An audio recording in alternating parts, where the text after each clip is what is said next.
नमस्कार. पत्रकार हेमंत सुशीला श्रीराम जोशी. या दिवसामध्ये मी राज्याच्या कानाकोपऱ्यात त्या विधानसभा निवडणुका निमित्तानं फिरतो आहे. गावोगावी भेटी देतो आहे, सर्वांना भेटतो आहे, सर्वसामान्यांमध्ये मिसळतो आहे. नेहमीचे तेच ते राजकीय नेते आणि कार्यकर्ते, त्यांच्या व्यतिरिक्त इतर जे सर्वसामान्य आहेत, जे वेगळ्या धाटणीनं विचार करणारे आहेत, त्यात मग काही गावकरी असतील, काही उच्च शिक्षित असतील, काही व्यापारी असतील, त्यांना भेटतोय, त्यांच्याशी गप्पा मारतो आहे आणि नेमकी राजकीय परिस्थिती काय आहे ती जाणून घेतो आहे. विशेषतः तरुण वर्ग किंवा ज्यांना राजकारणामध्ये इंटरेस्ट आहे, आवड आहे, ते कुठे अस्वस्थ आहे ते जाणून घेण्याचा प्रयत्न करतो आहे. त्यातून माझ्या एक लक्षात असं आलं की मी या फिरताना विशेषतः अनेक बौद्ध धर्मीय तरुणांशी, बौद्ध धर्मीय मतदारांशी आपणहून मुद्दाम गप्पा मारल्या, त्यांच्या परिसरामध्ये भेटी दिल्या, त्यांना भेटलो, त्यांच्याशी सविस्तर चर्चा केली आणि त्यातून एक लक्षात असं आलं की आपल्या या राज्यातले विशेषतः जे थोडंफार शिकलेले असतील, त्यातले काही उच्च शिक्षित असतील, काही छोटा मोठा व्यवसाय करणारे असतील, काही उत्तम शेती करणारे असतील, ते सारेच्या सारे फारसे सुखी नाहीत आणि मानसिक दृष्ट्या ते फार अस्वस्थ आहेत आणि ते एका नव नेतृत्वाच्या शोधात आहेत. असं नाही की त्यांना प्रकाश आंबेडकर किंवा रामदास आठवले हे नेते आवडत नाही, पण त्या साऱ्यांची अवस्था त्या किशोर कुमार सारखी झाली आहे. म्हणजे किशोर कुमारनं आपल्या त्या चलती का नाम गाडी सिनेमामध्ये जी कार वापरली होती ती त्यानं खूप दिवस त्या प्रेमापोटी त्याच्या बंगल्यात ठेवली होती. या बौद्ध तरुणांचं नेमकं तेच झालंय. त्यांना आता असं वाटतं की हे जे तेच वर्षानुवर्ष आठवले आणि आंबेडकर पद्धतीचे बौद्ध धर्मीय नेते आहेत, त्यांना आता कुठेतरी आराम करू देणं गरजेचं आहे. त्यांनी जरी राजकीय निवृत्ती पत्करली नाही तरी केवळ एक ऍडवायझर म्हणून त्यांनी आपल्या पाठीशी उभं राहावं हे या तरुणांना वाटत आहे. ते खूप अस्वस्थ आहेत. त्या साऱ्यांना नवनेतृत्व, एक धाडसी नेता त्यांच्या समाजासाठी पाहिजे आहे, जो नेता कोणालाही जाऊन भिडेल, जो त्यांचं कुठल्याही पद्धतीचं काम असेल तर तो करवून देईल. थोडक्यात काय तर बौद्धेतर जे नेते असतात ते ज्या पद्धतीनं आमदार म्हणून किंवा स्थानिक नेते म्हणून सर्वसामान्यांना घेऊन चालतात, त्यांचे विविध प्रश्न सोडवतात, बौद्ध धर्मियांच्या बाबतीमध्ये त्यांच्या नेत्याकडून ह्या अपेक्षा फारशा पूर्ण होत नाहीत आणि त्यातूनच ते सारे सतत अस्वस्थ असतात. आम्हाला कोणीतरी छान नेता पाहिजे हे त्यांचं मला सांगणं आहे.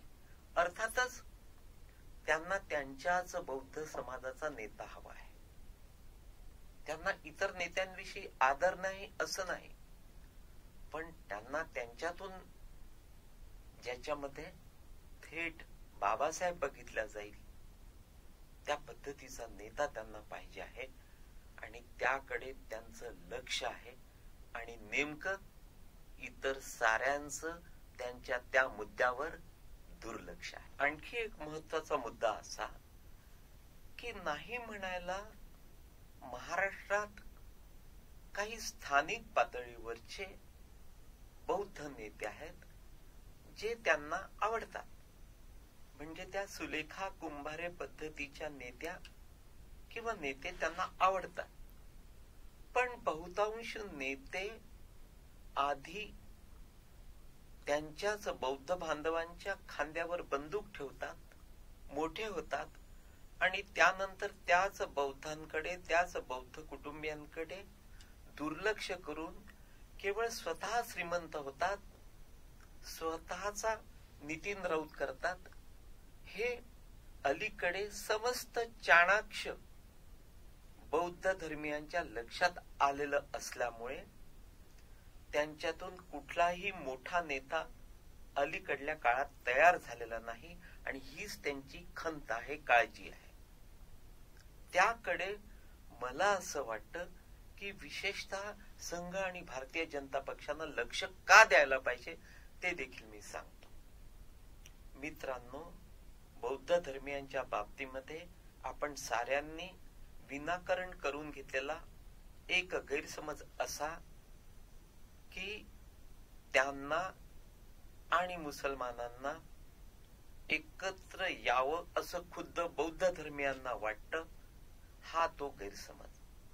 त्यांना अजिबात किंवा त्यांची कुठलीही मानसिक मनस्थिती अशी नाही की मुस्लिमांशी युती आघाडी करावी किंवा त्यांच्या हातात हात मिळवून ते आणि मुसलमान दोघांनी आपल्या या राज्यामध्ये धुडगूस घालावा किंवा अमुक एखाद्या नेत्याला पाठिंबा देऊन त्याला निवडून आणावं. वास्तविक समस्त बौद्ध धर्मियांना फार मोठं आकर्षण, आपुलकी, आवड हिंदूंविषयी आहे. पण हिंदूंचं त्यांच्याकडे दुर्लक्ष आहे.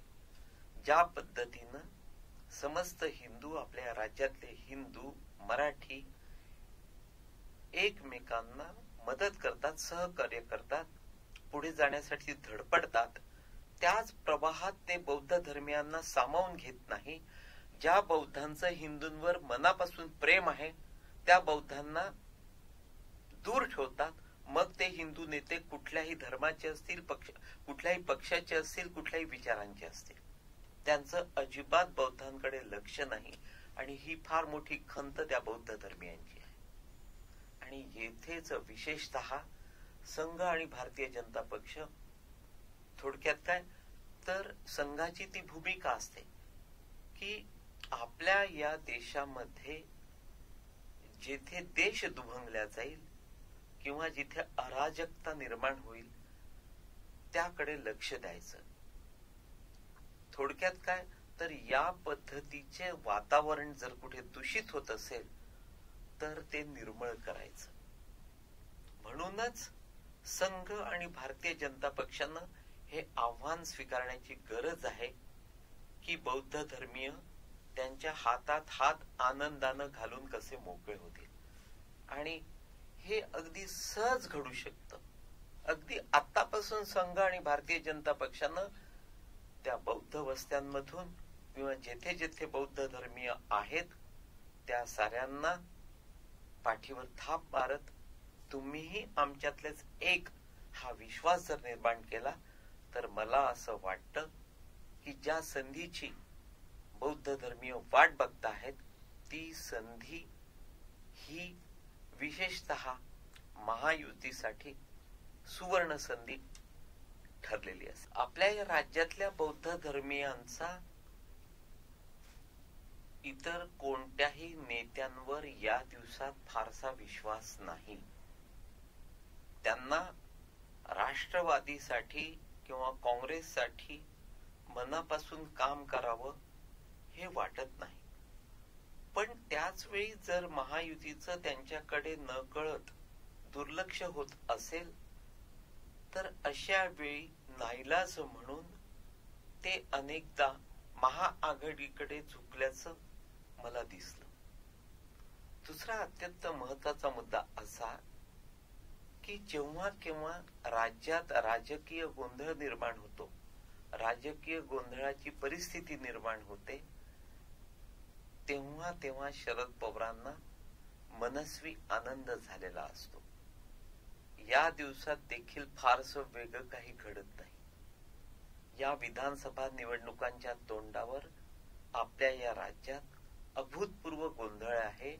मतदारांच्या मनाचा फार मोठा गोंधळ उडालेला आहे. नेमकं काय करावं त्यांना कळत नाही.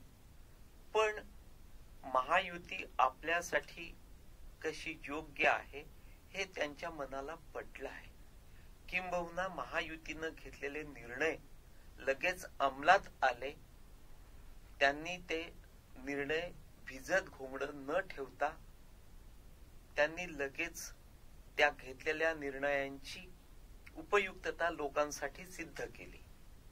आणि हेच निर्णय जेव्हा महाआघाडीनं खासगी बैठकीत बसून रद्द करण्याचे ठरविले आहे, म्हणजे जर महाआघाडी सत्तेत आली तर हे महायुतीनं घेतलेले सारेच्या सारे निर्णय रद्द करायचे, हे त्यांनी मागल्या पद्धतीनं पुन्हा ठरवलं आहे.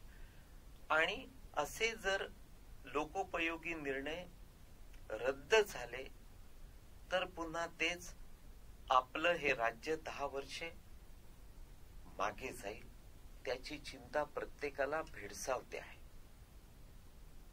आणि त्यातूनच या दिवसामध्ये मतदारांचा कल बऱ्यापैकी महायुतीकडे वळलेला आहे. पण मित्रांनो, पुन्हा तेच की या गोंधळाच्या राजकीय परिस्थितीचा जर नेमका फायदा किंवा गैरफायदा शरद पवारांनी उचलू नये असं विशेषतः जर भारतीय जनता पक्ष, महायुती आणि संघाला वाटत असेल तर त्यांनी राज्यातल्या समस्त बौद्ध समाजाला तातडीनं विश्वासात घेऊन आम्ही तुमच्या देखील पाठीशी त्याच ताकदीनं उभे राहणार आहोत हे जर समजावून सांगितलं, विश्वासानं पटवून दिलं, तर मला असं वाटते की राजकीय गोंधळ तातडीनं बाजूला होऊन त्याचा फार मोठा उपयोग, फायदा नक्कीच महायुतीला होईल. तूर्त एवढंच मित्रांनो. नमस्कार.